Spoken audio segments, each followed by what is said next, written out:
ఒక్కసారి కొమ్మూరి గోల్డ్ కి కాల్ చేయండి. తాకట్లో ఉన్న మీ బంగారాన్ని విడిపించి మార్కెట్ ప్రైస్ కి వాళ్ళు కొనుక్కుని మిగతా డబ్బులు మీకు ఇచ్చేస్తారు. హాయ్, వెల్కమ్ టు మన టీవీ. మన టీవీ మన కోసం నేను మీ జర్నలిస్ట్ మనోజ్. సిదిరి అప్పలరాజు వైసీపీలో మంత్రిగా పనిచేశారు. సో ఇప్పుడు ఓడిపోయారు ఆయన.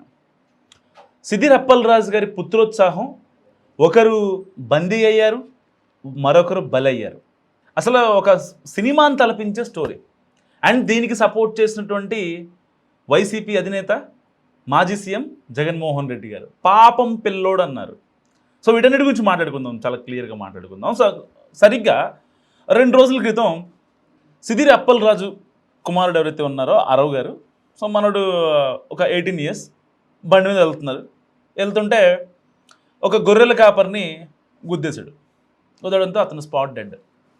సో వెంటనే విషయం తెలుసుకున్నటువంటి సిదిరి అప్పలరాజు గారు ఏం చేశారంటే, లేదు నా కొడుకు కాదు గుద్దింది, వేరే వాళ్ళని చెప్పి వాళ్ళ అనుచరుల్లో సమ్ ఎక్స్ని తీసుకొచ్చి అక్కడ కూర్చోబెట్టారు.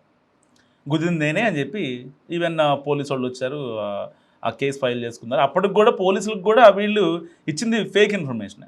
యాక్చువల్గా గుద్దింది సిదిరి అప్పలరాజు గారి వాళ్ళ కుమారుడు అరవ్. సో ఇలాంటి నేపథ్యంలో ఏం జరిగిందంటే, వెంటనే ఆయన తీసుకెళ్ళి ఇంటికి వెళ్ళిపోయాడు, హాస్పిటల్కి వెళ్ళిపోయాడు. చచ్చిపోయిన అతన్ని పోలీసు వాళ్ళు చూసుకున్నారు. ఈ సిదిరి అరవ్నేమో అప్పలరాజు గారు హాస్పిటల్ తీసుకెళ్ళారు. ఎంతో విడ్డూరమో చూడండి. సో ఆల్రెడీ జరిగింది. దాని తర్వాత వెంటనే కరెక్ట్గా 24 hours సోషల్ మీడియాలో ఏదైతే మీరు మన టీవీ స్క్రీన్ పైన చూస్తున్నారో ఆ సీసీటీవీ ఫుటేజ్ మొత్తం వైరల్ అయ్యాయి. సో ఆల్రెడీ అక్కడ వచ్చాడు అరవ్, వచ్చి పెట్రోల్ బంక్లో పెట్రోల్ కొట్టించుకొని దాని తర్వాత బయటికి వెళ్ళే విజువల్స్ అన్నీ చాలా క్రిస్టల్ క్లియర్గా కనపడటం. సో దాని తర్వాత అసలు ఆ అబ్బాయి రాలేదు, వచ్చింది ఇతనే అని చెప్పి బండి నెంబర్లు అవన్నీ చూసుకున్న తర్వాత అరవ్ని పోలీసులు అరెస్ట్ చేశారు.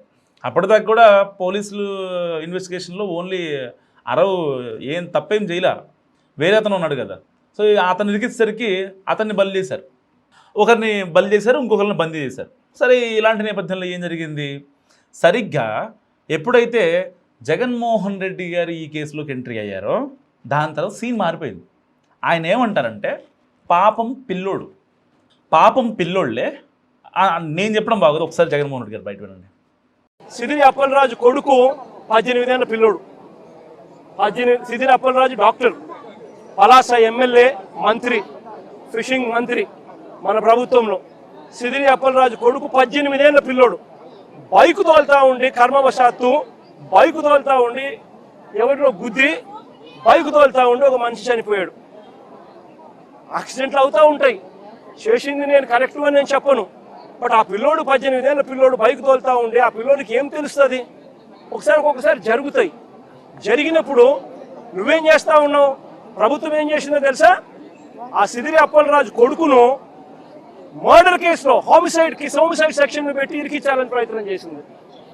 నిజంగా ఈ ప్రభుత్వం మానవత్వం ఉందని అడుగుతా ఉన్నా.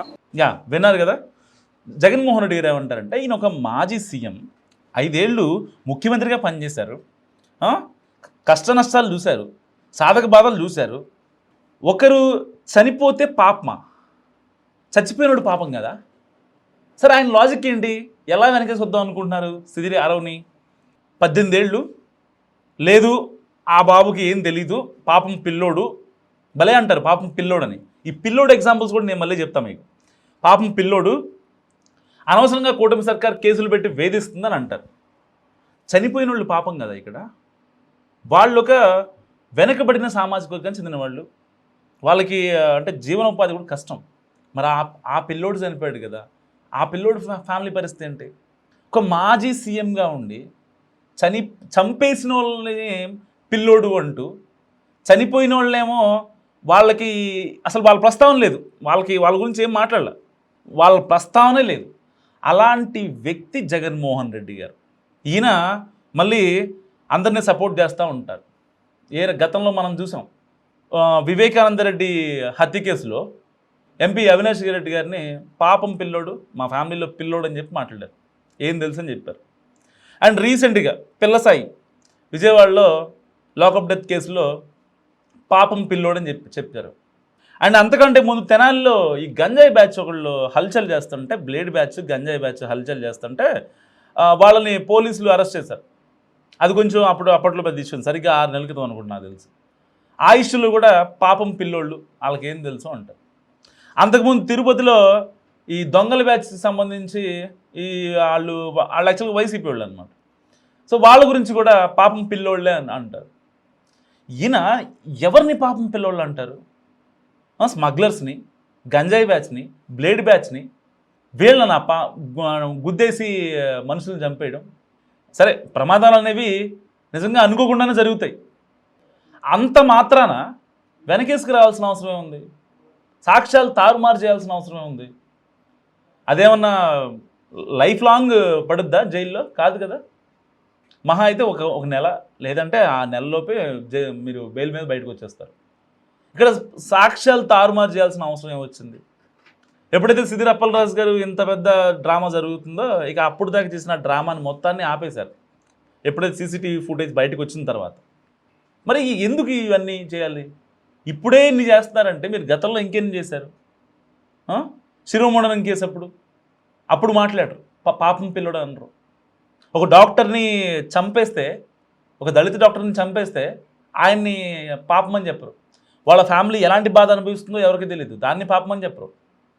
కానీ మళ్ళీ కోడికత్తి సీను, అతన్ని మీరు మాట్లాడరు, పాపమని చెప్పరు. ఎన్ఐకి వెళ్ళింది మీ విషయంలో, దాదాపుగా 6-7 ఏళ్ళు జైల్లో ఉన్నాడు, అతన్ని మీరు మాట్లాడరు. గులకరాయి కేసు, నెల్లూరు జిల్లా జైల్లో ఉన్నాడు, దాదాపుగా 4-5 ఏళ్ళు ఉన్నాడు, అతన్ని ఏం మాట్లాడరు. కానీ మీకు కావాల్సింది ఎవరు? గంజాయి బ్యాచ్, లేకపోతే ఏదైనా హత్య కేసులు, స్మగ్లింగ్ కేసులు, లేదు అంటే కనుక ఇలాంటివి ఉంటాయి కదా, చిన్న చిన్న రోడ్ యాక్సిడెంట్లు, అక్కడ వస్తారు. అంటే జగన్మోహన్ రెడ్డి గారి యొక్క మెచ్యూరిటీ లెవెల్స్ ఏ విధంగా ఉన్నాయని చెప్పడానికి మాత్రమే ఈ వీడియో. సో మీరేమనుకుంటున్నారో మస్ట్ కామెంట్ చేయండి.